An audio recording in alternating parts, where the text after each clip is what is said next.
আসসালামু আলাইকুম প্রিয় শিক্ষার্থীরা, সবাইকে স্বাগতম। মোটর কন্ট্রোলিং এর আমরা ক্লাস ধারাবাহিকভাবে চলছিল। আজকে হচ্ছে এই মোটর কন্ট্রোলিং স্টার্টারের শেষ ক্লাস, তাই সবাইকে স্বাগতম ইলেকট্রিক্যাল ইনস্টলেশন অ্যান্ড মেইনটেন্যান্স ট্রেডের পক্ষ থেকে।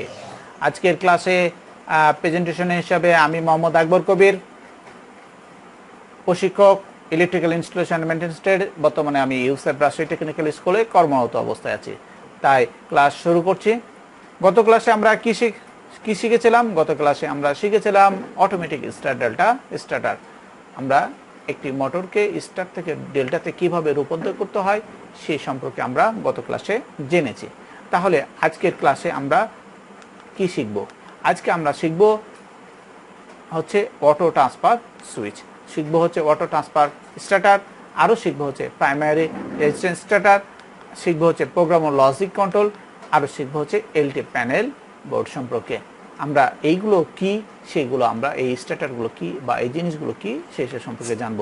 তাহলে আমরা আজকে এই বিষয়গুলো নিয়ে আলোচনা করব। তাহলে যাওয়া যাক আজকের এই ক্লাস সম্পর্কে। আর আরও জানবো আমরা আগামী সেশনে আমরা কি শিখব। প্রিয় শিক্ষার্থীরা, দেরি না করি প্রথমেই আমরা জেনে নিব স্টার্টারটা কি। আমরা পূর্বের মতনই আমরা স্টার্টারটা হচ্ছে একটি মোটরকে সুষ্ঠুভাবে পরিচালনা করার জন্য যে স্টার্টারগুলো ব্যবহার করা হয় সেটি হচ্ছে স্টার্টার। আর এই মোটর স্টার্টার চালু করার জন্য কি ব্যবহার করা হয়, যে ডিভাইসগুলো ব্যবহার করে সেটা magnetic controller, overload relay, timer, salt valve, এইগুলো আমরা একটু বিশেষ করে জেনে নেব। হচ্ছে যে আমরা এর আগে যে ডিভাইসগুলো দেখেছি সেগুলো আমরা সবাই জানি। যেহেতু এটি ধারাবাহিকতা ক্লাসের এই সিলেক্টর সুইচ এইখানে ব্যবহার করা হয়। কেন ব্যবহার করা হয়? যেটি এই সিলেক্টর সুইচ দিয়ে একটি সুইচ দ্বারা এবং একটি মিটার দ্বারা অ্যাম্পিয়ার পরিমাপ করা যায় এবং থ্রি ফেজের, এবং ভোল্টেজ পরিমাপ করা হয় হচ্ছে থ্রি ফেজের একটি মিটার এবং একটি অ্যাম্পিয়ার মিটার দিয়ে এবং একটি সিলেক্টর সুইচ দিয়ে। প্রিয় শিক্ষার্থীরা, এই সিলেক্টর সুইচটা আমরা কীভাবে কাজ করে সেটা জানলাম। এবং ইনস্ট্রুমেন্ট ট্রান্সফরমার কেন ব্যবহার করা হয়? বেশ শিক্ষার্থীরা, সেখানে হচ্ছে যে হাই ভোল্টেজ এবং হাই কারেন্টকে পরিমাপ করার জন্য এই ইনস্ট্রুমেন্ট ট্রান্সফরমারগুলো ব্যবহার করা হয়। আমরা এবার একটু জেনে নিব অটো ট্রান্সফার সুইচটা কি। এটিএস অর্থ হলো অটো ট্রান্সফার সুইচ। আমরা সংক্ষিপ্ত বলে রাখি এটিএস। ইহা মূলত একটি সুইচিং ডিভাইস বা চেঞ্জ ওভার এর ন্যায় দ্বিমুখী বিদ্যুৎ বিতরণ ব্যবস্থা। এই সুইচ ব্যবহার করা হয়ে থাকে সাধারণত বিদ্যুৎ ব্যবস্থা ও জেনারেটর বিদ্যুৎ ব্যবস্থার মধ্যে সমন্বয় ঘটানোর জন্য এই সুইচ ব্যবহার করা হয়। অর্থাৎ একটা জায়গায় সার্বক্ষণিক বিদ্যুৎ ব্যবস্থা পরিচালনা করার জন্য এই সুইচ, এই এটিএস ব্যবহার করা হয়।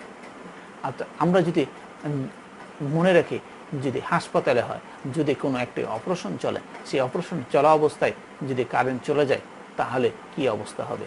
সেই সাথে সাথে সেই বিদ্যুৎ ব্যবস্থাটাকে সচল রাখার জন্য এই অটো ট্রান্সফার সুইচ ব্যবহার করা হয়। সেই সাথে সাথে জেনারেটরটাকে অন করে দিয়ে তারপরে বিদ্যুৎ সর্ব চালু রাখবে।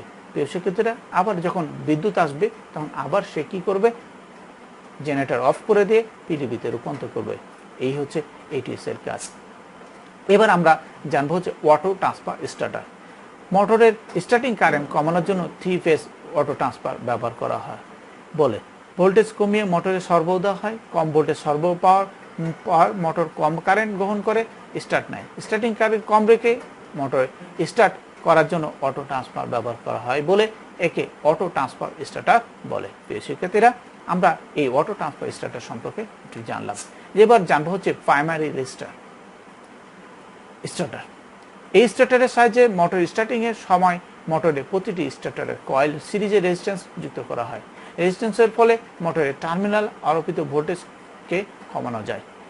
স্টার্টারের রেজিস্ট্যান্সের মান পরিবর্তনের করে প্রয়োজন মতো স্টার্টিং কারেন্টও কমা যায়। বিশেষত আমরা এটা জানলাম। তবে এইসব স্টার্টারের ব্যবহার আপাতত এখন কমে গেছে। এই জন্য আমরা এই ক্লাসগুলো সম্পর্কে একটু জাস্ট হচ্ছে ধারণা দেব স্টার্টারগুলো, এবং সেই স্টার্টার সম্পর্কে যেন আমি জানি, এইটুকু যেন বলতে পারি, সেই জন্য আমরা প্রিয় শিক্ষার্থীরা আমরা এইটুকু সম্পর্কে জানলাম।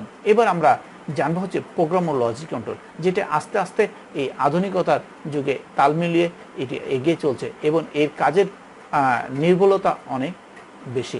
প্রিয় শিক্ষার্থীরা, আমরা একটু জেনে নিই। পিএলসি এক ধরনের মাইক্রোপ্রসেসর বেস কন্ট্রোল সিস্টেম, যার মাধ্যমে বিভিন্ন ধরনের নির্দেশ মেমোরিতে জমা রেখে নির্ধারিত কোনো কার্য, যেমন লজিক সিকোয়েন্সি, টাইমিং, কাউন্টিং এবং মেশিনের গাণিতিক নিয়ন্ত্রণ ইত্যাদি সম্পাদন করা যায়।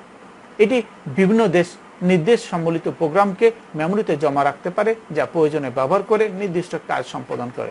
পূর্বে পিসিতে মূলত অটোমেটিক কন্ট্রোল সিস্টেমে ব্যবহৃত হতো, কিন্তু বর্তমানে প্রায় সব ধরনের ইন্ডাস্ট্রি, মেশিন, ট্রাফিক সিস্টেম, এমনকি বাসা বাড়িতে ব্যবহৃত বিভিন্ন যন্ত্রপাতিতে এটি কন্ট্রোলিং কাজে ব্যবহৃত হয়। আমরা সবাই মোবাইল ফোন ব্যবহার করি। এই মোবাইল ফোনের যত প্রোগ্রামিং কলাগুলো আছে সেইগুলো হচ্ছে এই পিএলসির প্রোগ্রামিং লজিক কন্ট্রোলের মাধ্যমে। প্রিয় শিক্ষার্থীরা, আস্তে আস্তে আমাদের ইলেকট্রনিক্স যেমন ছোট হয়ে আসছে, যেমন যা বৈচিত্র্য আধুনিকতার মধ্যে আসছে, তখন আমাদের এই পিএলসি সম্পর্কে আমাদের আরও জ্ঞান তত্ত্ব বাড়াতে হবে, তাহলে আমরা আরও আধুনিক যুগে প্রবেশ করতে পারবো। প্রিয় শিক্ষার্থীরা, আমরা এবার জানবো এলটি প্যানেল। এই এলটি প্যানেলটা কি? এই যখন একাধিক মোটরকে একটি লো টেনশন প্যানেলের সাহায্যে পরিচালনা করা হয়, উক্ত মোটরগুলোর নিরাপত্তা প্রদান সহ বিভিন্ন প্রকার ইলেকট্রিক্যাল রাশির পরিমাণ যে প্যানেলের মধ্যে এক স্থান থেকে পাওয়া যায় তাকে মোটর কন্ট্রোল প্যানেল বোর্ড বলা হয়। এখানে এলটি বলতে লো টেনশন লাইনযুক্ত বোঝানো হয়েছে, আর লো টেনশন লাইনের ভোল্টেজ 220 ভোল্টেজ থেকে 440 ভোল্টেজ পর্যন্ত হয়ে থাকে।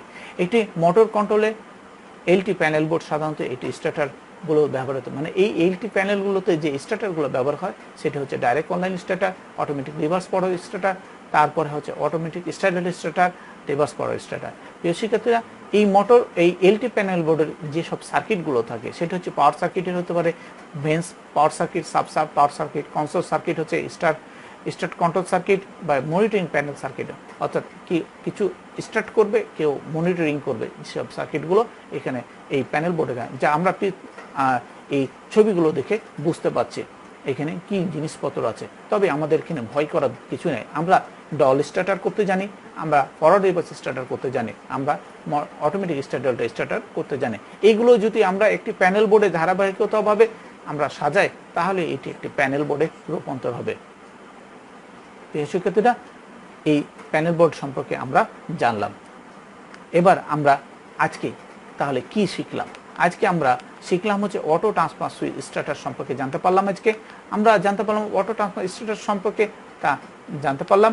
আরও জানতে পারলাম প্রাইমারি রেজিস্ট্যান্স স্টার্টার সম্পর্কে জানতে পারলাম প্রোগ্রামেবল লজিক কন্ট্রোল সম্পর্কে জানতে পারলাম হচ্ছে এলটি প্যানেল সম্পর্কে জানতে পারলাম। প্রিয় শিক্ষার্থীরা, এবার আমরা আগামী সেশনে কি করব? আগামী সেশনে আমরা জানবো হচ্ছে ইলেকট্রিক্যাল ওয়ারিং। প্রিয় শিক্ষার্থীরা, আগামী ইলেকট্রিক্যাল ওয়ারিং শেখার আমরা বড় একটি পার্ট ইলেকট্রিক্যাল ওয়ারিং সম্পর্কে আমরা জানবো। তাহলে আমাদের আজকের মতো এখানে শেষ করব। এই মোটর কন্ট্রোলিং পার্ট থেকে আমাদের এই ভিডিওটি বেশি করে দেখব, তাহলে আমরা এই মোটর কন্ট্রোলিং এর পার্টের পুরো ক্লাসটি শেষ করতে পারবো ভালো করে। একজন ইলেকট্রিশিয়ান হব, তারপরে হচ্ছে মোটর কন্ট্রোলিং এর এই বিষয়গুলো আমরা বেশি করে জানতে পারবো। তাহলে এই আশায় আজকের মতো শেষ করছি। আগামী নতুন একটি ক্লাস নিয়ে ইলেকট্রিক্যাল ওয়ারিং নিয়ে আবার আপনাদের মাঝে হাজির হব। ততদিনে ভালো থাকবে, সুস্থ থাকবে। তবে যাওয়ার আগে অবশ্যই চ্যানেলটি সাবস্ক্রাইব করবেন, বেশি করে লাইক, শেয়ার এবং কমেন্ট করবেন, আপনাদের বন্ধুদেরকে জানাবেন। তাহলে আপনিও যেমন শিখতে পারবেন তা এবং আপনার বন্ধুরাও শিখতে পারলো। এই আশায় ভালো থাকেন। আল্লাহ হাফেজ।